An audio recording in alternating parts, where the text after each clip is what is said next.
Deep in the forest, dark and dense, Kalidas wanders in search of a purpose, until a hymn is gently whispered into his ears, from which he extracts the verses of his magnum opus Shakuntala, about the daughter of Vishwamitra who was abandoned by her father and grew up in a forest similar to this, whereby using the barks of trees as clothes to cover her gentle skin, she was brought up by a hermit until time passed and she was provided with all the wealth and luxury of the world at her disposal and became the mother of Bharat, the first king of these lands, and the ancestor of the Pandavas who eventually fought for these territories which were once conquered by their forefathers.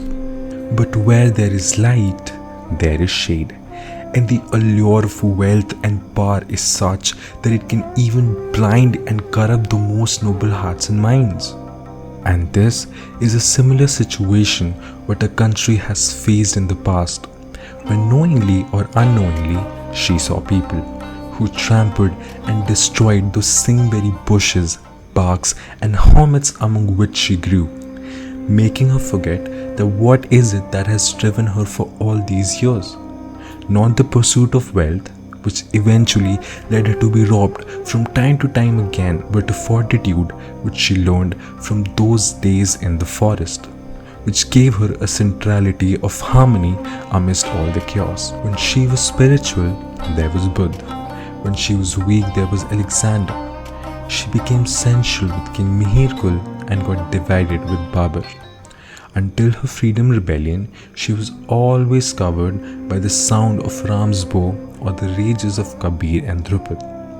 It is difficult to separate myth from facts in a case because while one gives her history, the other her identity. It must be her beauty that made beasts out of men, but it was her dignity that has kept her going for centuries, not afraid to lose what she has, but willing to move forward with utmost courage. She wears the crown of white Himalayas, the colors of which resemble her peace with herself. Her feet are surrounded by the shores from which traders came and took her knowledge, and sometimes her freedom. On one hand, they have a large desert where life still goes on, and on the other, they have a shore which was cut in half by men whose hearts were drained out of compassion. Many have fallen in love with her everlasting beauty, but as Yayati too learned after 1,000 years, that the youth of his son, it was not something worth cherishing as life has to end. So it is true of her too. She has the foresight to see what is required at times, but the weight of thousands of years makes her feel old and dreary. Long years ago, we made a tryst with destiny, and now the time comes when we shall redeem our pledge, not wholly or in full measure, but very substantially. At the stroke of the midnight hour, when the world sleeps, India will awake to life and freedom.